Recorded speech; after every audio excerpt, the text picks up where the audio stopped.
భూ సమస్యల శాశ్వత పరిష్కారం కోసం ప్రభుత్వం నూతనంగా ప్రవేశపెట్టిన భూభారతి చట్టం అమల్లో భాగంగా నిర్వహిస్తున్న రెవెన్యూ సదస్సులను సద్వినియోగం చేసుకోవాలని కలెక్టర్ రాజీవ్ గాంధీ హనుమంతు సూచించారు. డిచ్పల్లి మండలం సుద్దులం, దర్పల్లి మండలం గోవింద్పల్లి గ్రామాల్లో మంగళవారం నిర్వహించిన భూభారతి రెవెన్యూ సదస్సులో కలెక్టర్ పాల్గొన్నారు. రైతులతో ముఖాముఖి మాట్లాడి వారి సమస్యల గురించి అడిగి తెలుసుకున్నారు. భూభారతి చట్టంలో అంశాలను వివరిస్తూ రైతుల సందేహాలను నివృత్తి చేశారు. భూ సమస్యలు పరిష్కరించి రైతులకు వారి భూములపై పూర్తి హక్కులు కల్పించేందుకే ప్రభుత్వం భూభారతి చట్టం అమలు చేస్తుందని కలెక్టర్ స్పష్టం చేశారు. ఇప్పటికే మెండోరా మండలంలో పైలట్ ప్రతిపాదికన రెవెన్యూ సదస్సులు జరిపి క్షేత్రస్థాయి పరిశీలన పూర్తి చేశామని అన్నారు.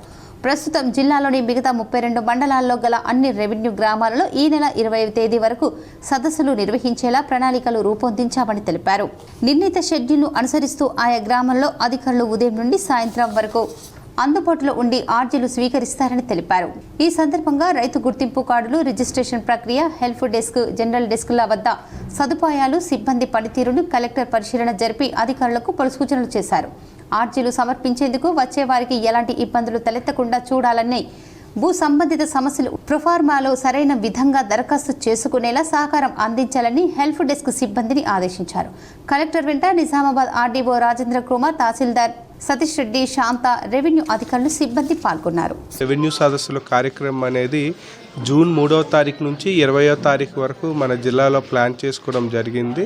సో ప్రతి మండలంలో కూడా 2 టీమ్స్, ఒక టీము తహసీల్దార్ ఆధ్వర్యంలోని, రెండో టీము డిప్యూటీ తహసీల్దార్ ఆధ్వర్యంలో 2 టీమ్స్ అనేది మనకి డైలీ మండలంలో 2 విలేజ్లు కవర్ అయ్యే విధంగా మనము ప్లాన్ చేసుకోవడం జరిగింది. సో ఈ రెవెన్యూ సదస్సులు ఈ జూన్ 3 నుంచి 20 వరకు కూడా గ్రామాల్లో రైతులకి, అంటే విలేజ్లోనే మనకి విలేజ్లో ఒక ప్రాంతంలో మనకి రెవెన్యూ సిబ్బంది, అదేవిధంగా మనకి ముందే వాళ్ళకి అవేర్నెస్ క్రియేట్ చేసి పబ్లిసిటీ ఇచ్చి